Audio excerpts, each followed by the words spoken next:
안녕하세요. 바다를 보면서 듣는 라디오 채널 인프피 라디오씨입니다. 오늘은 영화 하얼빈을 보고 와서 이야기를 해드릴까 합니다. 영화 하얼빈은 2024년 12월 24일에 개봉을 했고요. 우민호 감독님께서 현빈 씨와 함께 주연으로 영화를 만들어내셨습니다. 역사적 사실인 하얼빈 의거를 바탕으로 한 역사 영화라고 할 수 있겠는데요. 저는 이 영화에 대해서 굉장한 감상평과 함께 과감한 비평까지 곁들여서 이야기를 해드릴까 합니다. 사실 명작이라는 것은 제가 느꼈을 때 저의 명작의 기준은 그 영화 자체로 빼거나 더해지는 것이 없어야 된다. 이런 기준이 있거든요. 그러니까 영화 자체로 뭘 빼거나 뭘 더하거나 이런 게 없는 것이 바로 명작이라고 하겠습니다. 저의 기준요. 그러나 이 영화는 사실 뺄 게 많다. 이렇게 느껴졌습니다. 그래서 수작에 가까운 영화다라고 저는 평가를 할 수가 있겠는데요. 사실 이 영화에서는 반복되는 이미지가 많습니다. 이 반복되는 이미지라는 것은 강조를 하기 위해서 또는 뭐 반대의 이미지를 나타내기 위해서 할 수도 있는데 이 영화에서는 반복되는 이미지가 많이 나옵니다. 예를 들어서요. 두만강에 그 얼음이 깔린 그곳을 이제 안중근사가 있는 장면이라든지 그리고 열차에서의 장면들 그리고 말을 타고 다리를 건너가는 그런 장면들 그리고 사람들이 많이 모여있는 그런 장면들 있죠. 그런 것들이 반복적으로 이루어지게 됩니다. 이런 반복되는 이미지는 사실 지루함을 줄 수가 있는데요. 저는 조금 그랬습니다. 그러나 이 영화에서 좋았던 씬도 굉장히 많았습니다. 특히 열차 씬 굉장히 좋았습니다. 한국 영화에서 열차 씬 하면 생각나는 게 라이터를 켜라 90년대 영화죠. 그리고 타짜 영화 거기서도 열차 씬이 있었죠. 그런데 이 하얼빈에서 또 오랜만에 열차 장면을 보게 돼서 굉장히 좋았고 그 열차 장면들을 잘 찍었다 이렇게 생각이 들었습니다. 그리고 두 번째로 좋았던 베스트 씬은 가스실 장면입니다. 가스실 하면 뭐가 떠오르죠? 바로 독일의 가스실 장면이 떠오르죠. 2차 세계대전을 일으켰던 전범 국가였던 독일. 그리고 이 일본을 외국인들은 잘 모를 수가 있어요. 아시아 국가니까. 그런데 이 가스실 장면 하나로 독일도 떠오르면서 일본도 이런 나쁜 짓을 했구나. 이렇게 여겨지게끔 하는.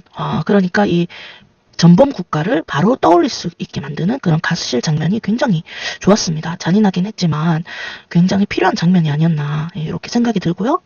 그리고 이 영화에서 사실 실제 인물은 박정민 씨가 연기했던 우덕순 그리고 현빈 씨가 연기했던 안중근 역 그리고 유재몽 씨가 연기했던 최재형 씨 그리고 일본 배우 릴리 프랭키가 연기했던 이토 히로부미가 바로 실제 인물이고 공부인이라든지 이창섭이라든지 그 외에 다른 사람들은 그냥 창조된 그런 인물입니다. 그래서 이 우덕순 씨, 안중근 그리고 최재형, 이토 히로부미에 대해서 집중하면서 보면 또 재미있는 영화가 되겠습니다. 특히 저는 박정민 씨 굉장히 좋아하는데요. 파수꾼에 이어서 동주 그리고 하얼빈 동주에서 송몽규 씨 역을 맡으면서 그 일제 강점기 시대 때의 연기를 하신 적이 있습니다. 박정민 씨가요. 근데 이 하얼빈에서 우덕순이라는 독립투사를 맡으면서 뭔가 잘 연기를 한 듯한 굉장히 좋았습니다. 특히 그 밥 먹는 씬 너무 좋았는데요. 그리고 또 좋았던 그 베스트 장면은 러시아와 일본 열차 안에서의 그 회담 장면인데요. 굉장히 좋았죠. 의미심장하게. 그런데 이제 그 후손의 입장에서 영화를 보게 된다면 정말 화가 나는 그런 장면이죠. 러시아와 일본 저들이 뭔데 남의 나라 조선을 가지고 이야기를 하고 있는지 정말 좀 화가 나는 그러면서 약간 애국심이 막 들끓어오르는 그런 장면이라고 하겠습니다. 그리고 그 릴리 프랭키가 이토 히로부미 역을 했는데 거기서 말을 하죠. 도요토미 히데요시가 이야기를 하고 그 다음에 이순신 이야기를 하면서 바로 자기 자신도 이토 히로부미와 도요토미 히데요시와 연결이 되고 그리고 이순신과 안중근 300여 년 만에 나오는 그 영웅의 그거를 대화로서 우리는 알게 되는 것이죠. 그래서 굉장히 좋았습니다.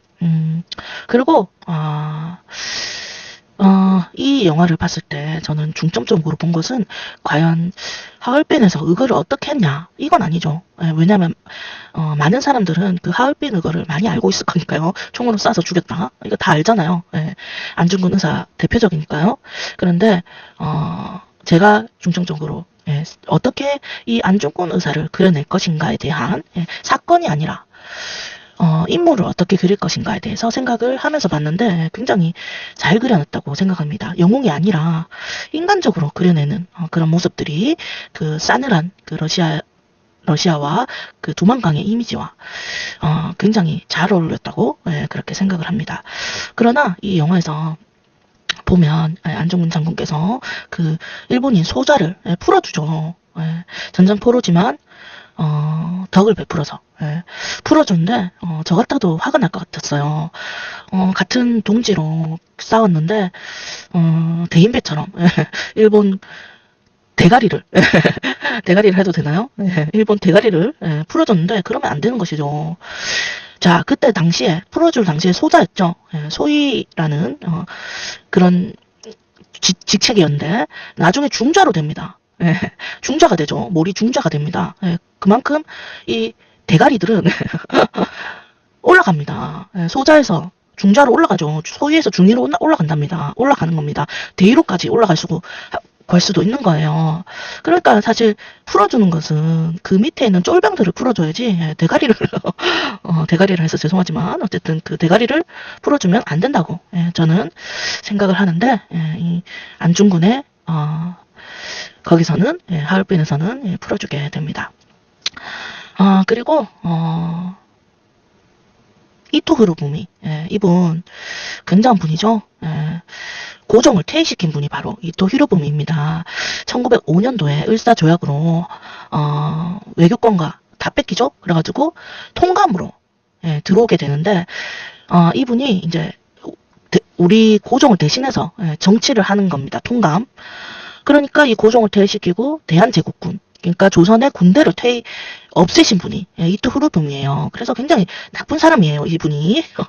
그래서 우리한테는 굉장히 나쁜 사람인데 일본에서는 천원권의 지폐의 인물로 사용됐던 만큼 굉장히 높이 치는 그런 인물입니다. 굉장히 상반돼 있죠. 그래서 이 안중근 씨가 이 이토 히로부미를 죽인 것에 대해서 굉장히 안중근은 살해범이다. 테러리스트다. 이렇게 몰아가지고 사형을 시켰죠. 그러나 이 안중근은 우리 안중근 의사는 대한의군 참모중장으로